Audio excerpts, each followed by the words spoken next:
I hate this decision. In this video, I'm going to reiterate the criticisms everyone else already has about YouTube removing the public dislike count.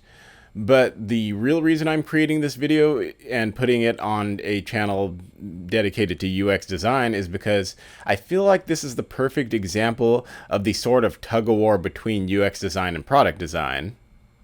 If you follow other design YouTubers in the UX product design space, you'll notice that the vast majority of them use the terms UX design and product design interchangeably.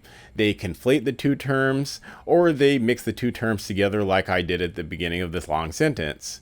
That is because the tech industry does this, and you would see this if you looked at pretty much any UX designer or product designer job listing, and it's understandable because UX design and product design have quite a bit of overlap, but they are not one-to-one, and YouTube deciding to remove the public dislike count is a perfect example of why.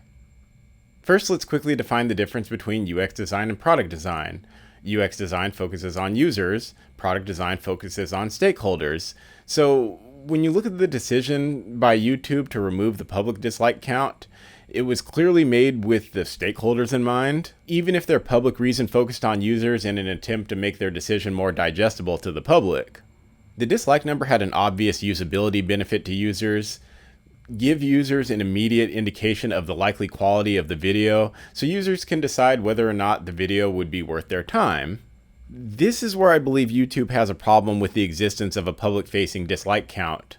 What is a user likely to do when she or he encounters a tutorial with a massive dislike ratio?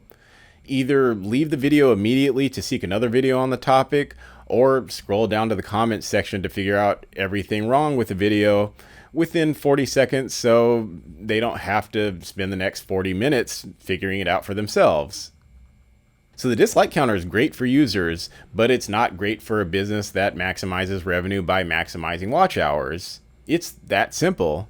Sure, I'm just a user experience designer, so admittedly I'm not a business expert, nor do I have an MBA. My master's degree is in web design and new media. My bachelor's degree is in art. I create things for a living.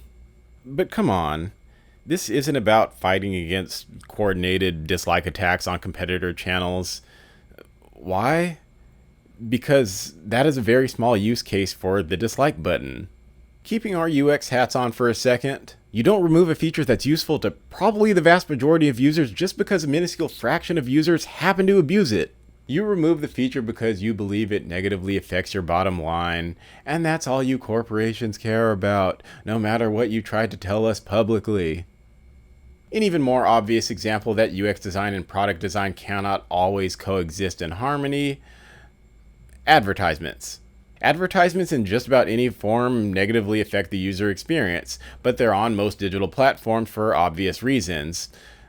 The goal of those platforms is to serve you as many of those ads as possible, which they cannot do if users are immediately clicking away from ratioed content.